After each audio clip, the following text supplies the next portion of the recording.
Mä oon Niko ja mä oon kampaaja ja mä oon töissä täällä Mohair Helsingissä.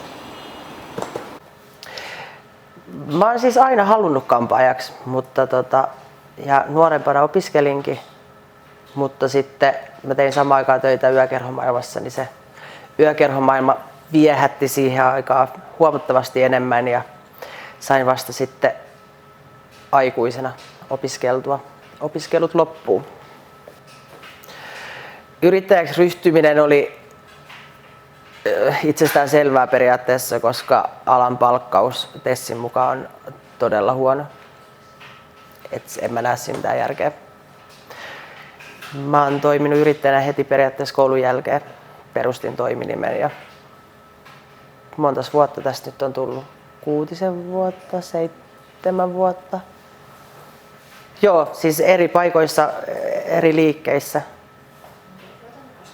Tää on nyt 3.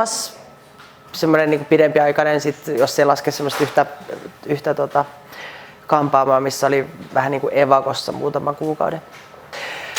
Kampaajatyössä on parasta se, että sä näet sun kädenjäljen saman tien. Sun ei tarvitse odottaa sellaista, kun sulla on vaikka joku kuukauden projekti ja sitten kuukauden päästä sä näet sen tuloksen siitä. Sä näet sen aina työpäivän tai asiakkaan päätteeksi. Ja varsinkin jos se asiakas on tyytyväinen ja hymyilee sulle, niin se on täydellistä. Siis varmasti jokaisessa ammatissa on raskasta ja haastavaa jokin, mutta nyt tällä äkkiseltään mä en keksi, että tässä olisi mitään niin raskasta, että mä en jaksaisi. Siis normaali työpäivä ei varmaan ole normaalia työpäivää, koska pystyy itse vaikuttamaan niin paljon siihen päivän pituuteen, päivän kestoon. Ja siis paljon mä teen vaalennuksia, raidotuksia. Siis valennusainepurkki pöllyää joka päivä.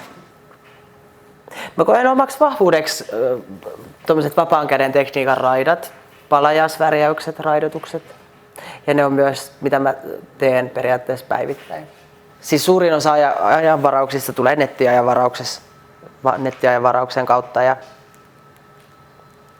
Tai sitten ihan vaan Instagramissa laittaa viestiä tai hairstylist Niko.